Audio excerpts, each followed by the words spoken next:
سلام عرض می‌کنم خدمت تمام دوستان عزیز. امیدوارم هر جا که هستین حال دلتون خوب و خوش باشه. حمید هستم، مدرس بین‌المللی زبان انگلیسی. قراره در خدمتتون باشم با آموزش کتاب کرک آیلتس. کرک آیلتس این فلش. خب این کتابی هست که فوق‌العاده میتونه کمکتون کنه که در زمینه اسپیکینگ واقعا قوی بشی. البته نگفته نمونه که این کتاب هم اسپیکینگش هست، listening، writing و reading. این کتاب 4 تا مهارت رو داره. اما من قراره کتاب کرک آیلتس این فلش رو در زمینه اسپیکینگش باهاتون کار کنم. کتابی هست که فوق‌العاده کمکتون میکنه. البته نگفته نمونه در ابتدای کتاب تاکید کرده، گفته stop avoiding plagiarism، یعنی از اینکه خواسته باشین عین جملات این کتاب رو در امتحان استفاده کنین، 100% از این قضیه واقعا پرهیز کنین. این کار رو انجام ندین چون که اگزمینرها متوجه میشن. خب پس بازم خدمتتون عرض می‌کنم کتابی هست که فوق‌العاده میتونه کمکتون کنه، دامنه لغتتون رو میتونه قوی کنه و ایده های خیلی زیادی رو میتونه بهتون بده، آلترناتیو انسرهای خیلی زیادی رو میتونه بهتون بده که واقعا میتونه کمکتون کنه که اسپیکینگتون رو واقعا عالی بزنی. باورتون نمیشه این کتاب علاوه بر اینکه در زمینه اسپیکینگ داره کمکتون میکنه، کلماتی رو که بهتون داره یاد میده میتونه برای ریدینگ هم کمکتون کنه و در کل انگلیسیتون رو واقعا پرفکت میکنه.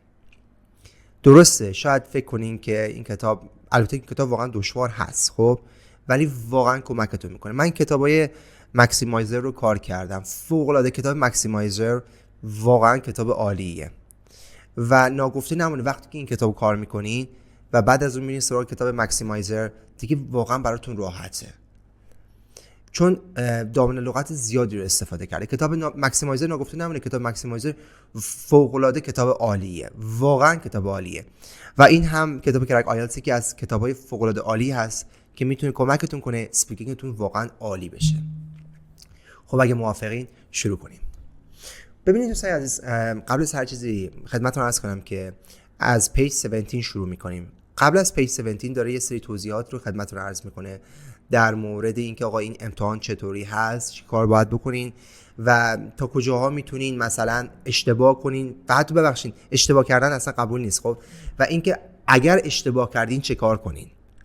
پس این کتاب در قبل از صفحه پیج 17 داره تمام نکاتی رو که مربوط به امتحان آیلتستون هست داره خدمتتون عرض میکنه. بعد از اون از پیج 17 دیگه به قول معروف سامپل تستا شروع میشه. خب اگه موافقین شروع کنیم. Part 1 Sample Tests. The following are some questions and example answers of parts 1, 2 and 3. بذارین یک توضیح مختصر بدم در زمینه این امتحان اسپیکینگتون. من تعجب میکنم خیلی از دوستان فکر میکنن که آقا امتحان آیلتس همینه که آقا مثلا شما بگین که hello, how are you, where are you from. فکر میکنن اگه انگلیسی بلد باشن دیگه امتحان آیلتس رو اسپیکینگشو بخش. من در زمینه اسپیکینگ صحبت میکنم چون تخصص من اسپیکینگه، پس سعی میکنم در زمینه ریدینگ، رایتینگ و لیسنینگ اظهار نظر نکنم. هر کسی متخصص یه چیزی هست. من در زمینه اسپیکینگ اظهار نظر میکنم. ببینید فکر میکنن که همینقدر که در حد hello, how are you یک کم انگلیسی بلد باشن میتونن از پس امتحان اسپیکینگ آیلتس بر بیان، در حالی که اصلا اینطور نیست. اسپیکینگ آیلتس در حقیقت از سوالاتی تشکیل شده که این سوالات خودش چالش برانگیزه. یعنی وقتی میخواین این سوالات رو جواب بدین حتی به فارسیش هم ممکنه که با چالش روبرو بشین. مثال میزنم، من همیشه وقتی میخوام برای دوستان در زمینه امتحان اسپیکینگ آیلتس صحبت کنم همیشه این مثال رو براشون میگم که مثلا ازتون میپرسن که آقا این مهاجرت از حومه شهرها به داخل شهرها چه تأثیری در اقتصاد حومه شهر و چه تأثیری در اقتصاد داخل شهر داره. ببینید پس اصلا بحث این نیست که شما بگید من انگلیسی بلدم، چون انگلیسی بلدم دیگه امتحان اینترویو آیلتس رو واقعا میتونم خوب بدم. آقا اصلا اینطوری نیست. موضوع سر اینه که شما این سوالات رو باید ایده داشته باشی براش. مثلا ممکنه در مورد اسپیس اکسپلوریشن، اکتشافات فضایی ازتون سوال بپرسم. GM فود یعنی genetically modified food یعنی ژنتیک مواد غذایی، و یا در مورد adoption، در مورد divorce، در مورد موضوعات مختلف، در مورد طلاق، در مورد اینکه به فرزندخوانده گرفتم، در مورد موضوعات مختلف قراره ازتون سوال بپرسن. پس ببینید امتحان آیلتس از 2 بخش تشکیل شده. یک، اینکه شما ایده داشته باشین، ببخشید اینکه شما انگلیسی بلد باشین، و دوم اینکه ایده داشته باشین. یعنی اگه شما انگلیسیتون خوب باشه ولی ایده نداشته باشین که چی به این سوالات جواب بدین، خب این ببخشید فایده‌ای نداره. و یا برعکس، اگه شما ایده داشته باشین بدونین چی جواب بدین ولی انگلیسیتون خوب نباشه، خب به درد نمیخوره. پس وقتی که میخواین برای امتحان اسپیکینگتون، خب شما باید به حدی تسلط داشته باشین که اول به ساختارهای گرامری اصلا فکر نکنین، همه چیز سعی کنین فی‌البداهه بیاد. چرا؟ چون در کنارش شما قراره این سوالات رو جواب بدین. برای اینکه به این سوالات جواب بدین باید یک تمرکز خوبی داشته باشین. پس شما هم باید تمرکز داشته باشین که این سوالو چی جواب بدین. و دوم اینکه باید انگلیسیتون خوب باشه که بتونین همه اینا رو فی‌البداهه بگین. درست شد؟ خب بریم شروع کنیم.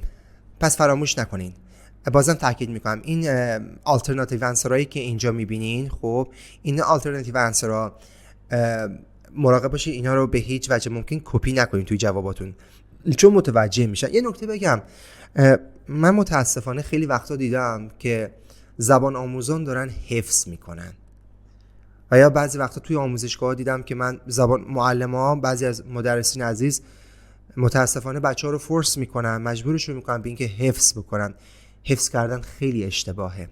حفظ کردن یعنی اینکه شما همه چیز رو توتیوار حفظ بکنین، این اصلا به درد نمیخوره. این شکوفای انگلیسی نیست. شکوفای انگلیسی یعنی اون چیزی رو که شما دوست دارین، اون چیزی که شما اینجا دارین و دوست دارین اونو بتونین به زبون بیارین، و نه اون چیزی رو که بهتون دیکته کردن. درست شد؟ پس فراموش نکنین که این سوالات، این جوابایی رو که اینجا میبینین، این جوابها رو قراره توی صحبتاتون استفاده کنین و مراقب باشین این جوابها رو حفظ نکنین. چرا حفظ نکنین؟ چون با کوچکترین استرس ممکنه تمام این چیزایی رو که حفظ کردین بپره، و ضمناً اگر هم حفظ بکنین اون اگزامینر میفهمه حفظ کردین و بهتون نمره کمی رو خواهد داد. پس مراقب باشین. What's your full name؟ پس میگه اسم کاملتون چیه. وقتی میگه full name منظورش اینه که قراره هم first nameتون باشه و هم last nameتون باشه. Okay? Well, my first name is Ali and my last name is Akbari. میگه خب my first name یعنی اسم کوچیکم. ببینید ما first name داریم، nickname داریم و last name داریم. first name که میگم یعنی اسم کوچیکتون، یعنی اسم شناسنامتون. nickname یعنی اسم مستعارتون، اون چیزی رو که صداتون میزنن. مثلا من حمیدم ولی مهدی صدام میزنم. So my nickname is مهدی. And my last name is نوری. Okay? last name تو همون فامیلیتون میشه. وقتی میگیم full name شامل first name و last nameتون میشه. مراقب باشین شامل نیکنیمتون نمیشه. مراقب باشین. میگه خب my first name is Ali یعنی اسمم علیه and my last name is اکبری و فامیلیم هم اکبریه. Oh my full name sure Ali اکبری. میگه یه نکته خدمتتون عرض کنم. ببین من خیلی وقتا شنیدم بگن اوه آقا اوه نداریم، چرا میگین اوه؟ اینا رو استفاده میکنن. این او هست. او my full name full نمیگن فول. اگه بگین فول یعنی آدم احمق، خب stupid. پس اینو full تلفظش میکنن. ببینین تلفظ full مثل book. متاسفانه من خیلی وقتا شنیدم میگم book. آقا book چیه؟ اینا رو اصطلاحاً مربوط میشه به فنتیکا. من توی وقتی که به بخش فنتیکا برسیم قشنگ براتون توضیح میدم که فنتیکا چی هستن. فنتیکا اگه دقت کرده باشین توی دیکشنریتون کلمه رو که نوشته جلوش یه اسلش زده بعدش یه سری چیزای عجیب غریب براتون نوشته. در حقیقت اونها تلفظاست. خب اونا رو بهش میگن تلفظ. اون تلفظا رو براتون نوشته بعدش اسلش رو بسته. خب به اونا میگن فنتیک. فنتیک رو من بعداً براتون توضیح میدم.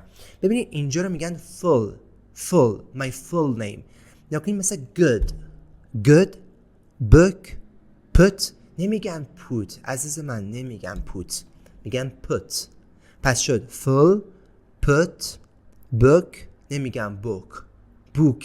آقا book اشتباهه، book اشتباهه، میگن book.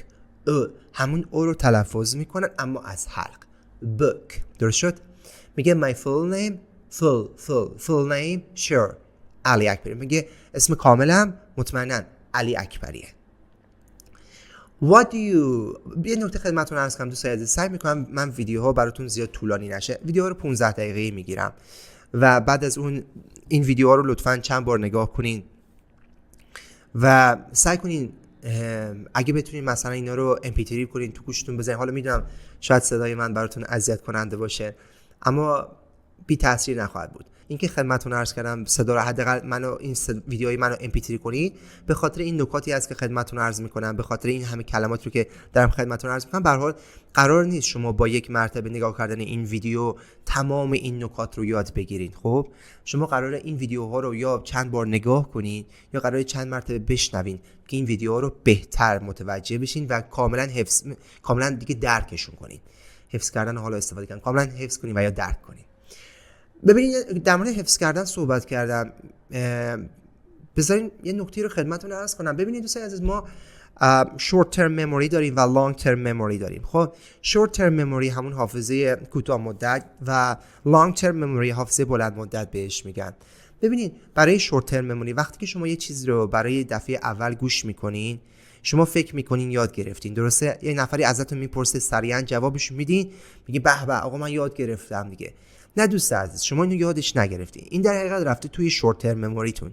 یعنی چی؟ یعنی اگه بعداً یک کسی ازتون بپرسه دوباره همینا رو ازتون بپرسه یادتون نمیاد. خب پس این رفته توی شورت ترم مموریتون. یعنی شما ممکنه روز بعدش هر چی فکر کنین بعضی از اون کلمات یادتون نیاد چون اینا رفته توی شورت ترم مموری.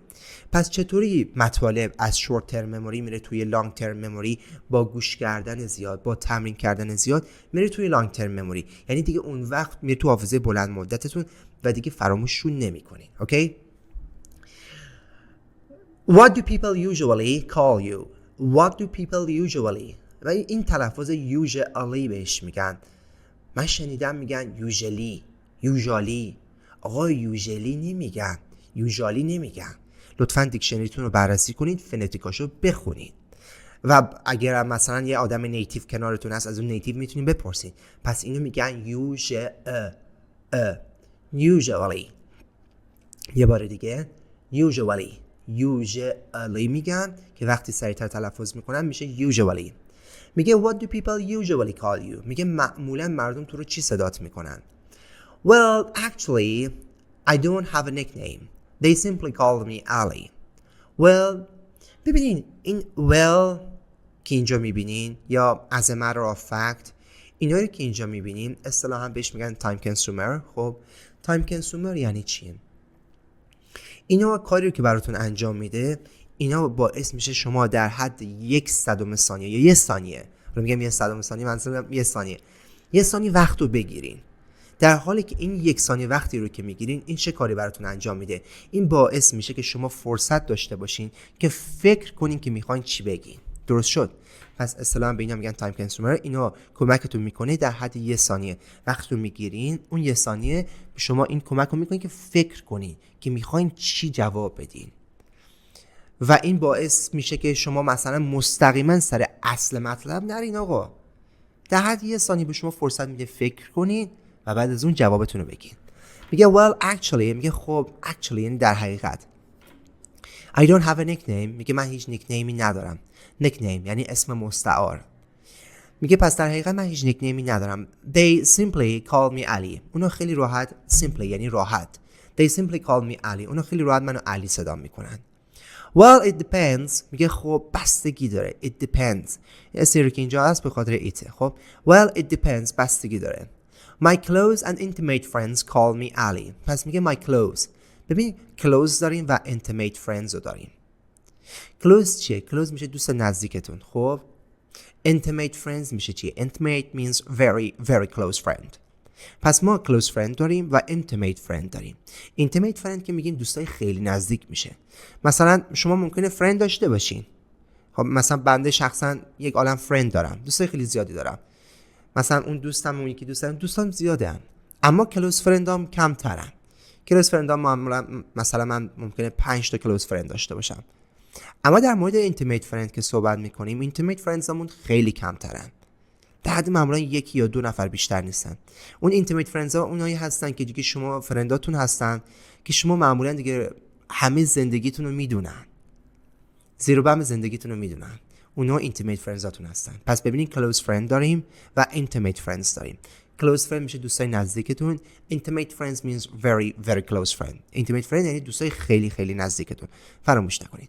My close and intimate friends call me علی. پس میگه دوستای نزدیکم و intimate friends یعنی دوستای خیلی نزدیکم منو علی صدا میکنن. call یعنی صدا کردن.